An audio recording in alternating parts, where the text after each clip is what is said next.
Should we be worried about Caitlin Clark and the Fever? There's been visible tension in Indiana, especially after a sideline argument between Clark and her coach. Is there reason for concern? Or is it all magnified by the star player spotlight? Saturday wasn't a good day for the Fever.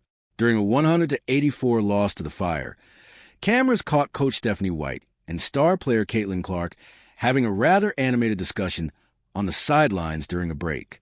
And while those types of heated conversations aren't exactly rare in sports, the spotlight shines bright in Indiana.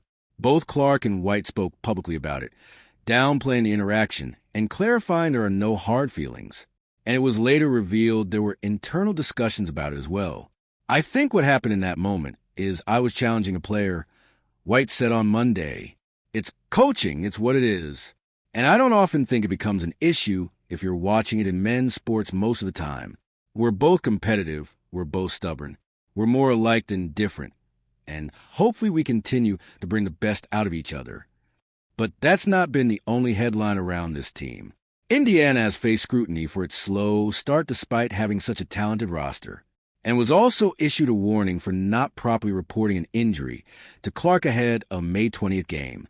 As the Fever sit at 4-4 before hosting the Dream on Thursday, all this discourse has left some wondering. What exactly is going on with the team? Our writers and editors try to dissect if this is foreshadowing of something bigger to come in Indy, or if it's just an early season reality check. What's going on with the Fever?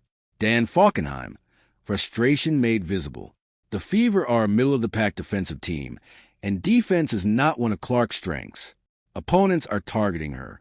Against the Fire, Clark was the primary defender on 11 shot attempts.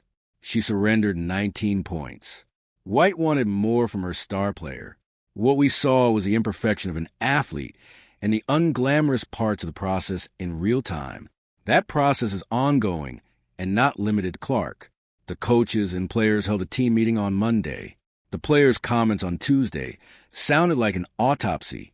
Sophie Cunningham said the Fever are too soft, and that defense is hard, and we all just have to commit ourselves to doing hard stuff.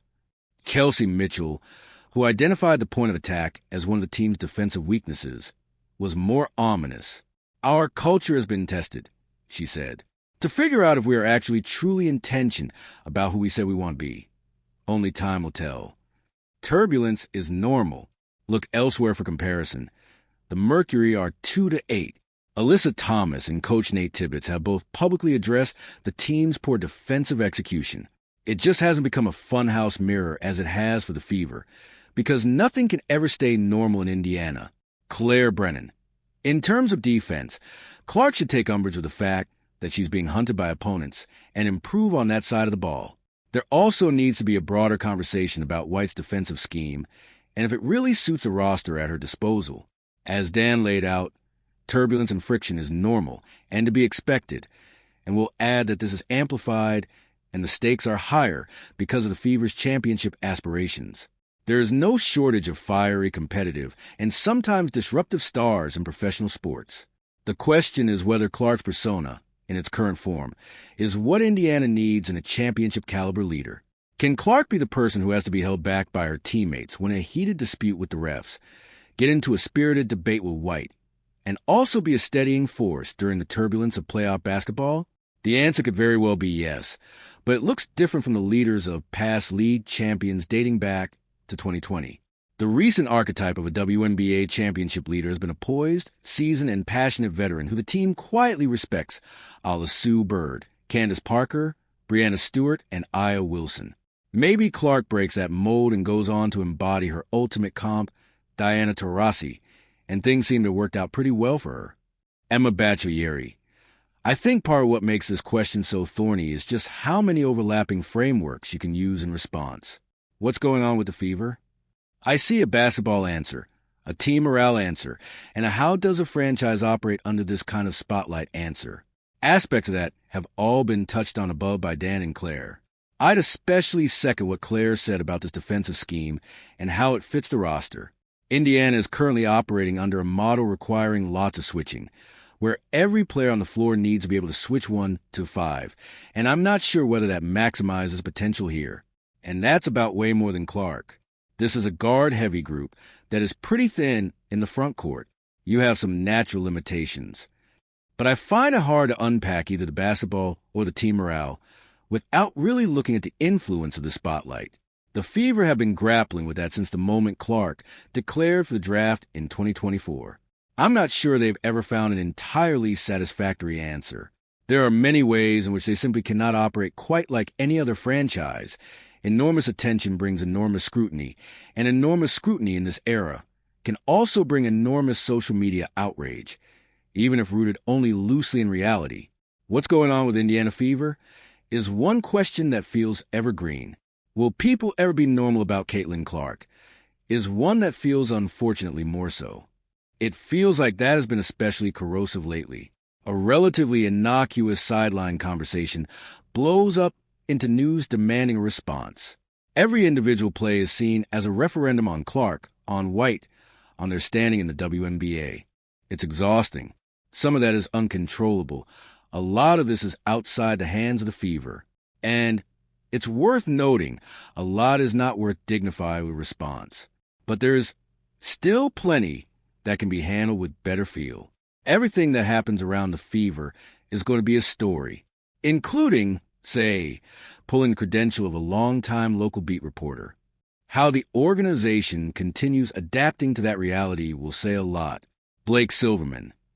With a backcourt Clark and Mitchell, the rest of the starting group has to make up for the defensive holes the star guards inherently bring.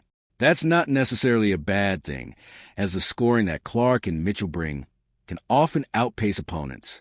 However, like Claire pointed out, Clark specifically will continue to be hunted as the opposition tries to get her on an island and take advantage. That's classic basketball strategy and a common issue with a superstar scorer who lacks defensively. That said, that doesn't always have to be an advantage the Fever gives up if Clark can improve slightly as a defender to be able to take on more on that end of the floor. With such a strong backcourt duo, roster construction is key to maximize the team's potential, and as the Fever currently stand, the front court lacks depth like Emma mentioned. Aaliyah Boston is one of the best centers in the game, but even she is better on the offensive side of the ball. She's still a strong defender, but the Fever could benefit from an additional big who can protect the rim at an elite level. Yes, that's easier said than done. Lexi Hull and Tyasha Harris are good perimeter defenders, but Indiana needs additional depth there, too. Maybe Raven Johnson is the answer, and her role should grow over time, but that's a lot of pressure to put on a rookie. Indiana needs to get down its defensive rating of 105.0, which currently ranks 10th in the WNBA. The players know it, too, as Dan brought up with Cunningham and Mitchell's comments coming out of Monday's team meeting. I'm not ready to press the panic button with the Fever at 4-4. They figured it out when Clark was shut down last year and pushed the Aces to the brink of elimination in the second round. The roster has the talent it needs to contend once again this year with two top 5 scorers in Clark and Mitchell, plus Boston's excellence down low. The .500 start is a wake-up call, and it's a big one to answer with all the attention and scrutiny directed their way.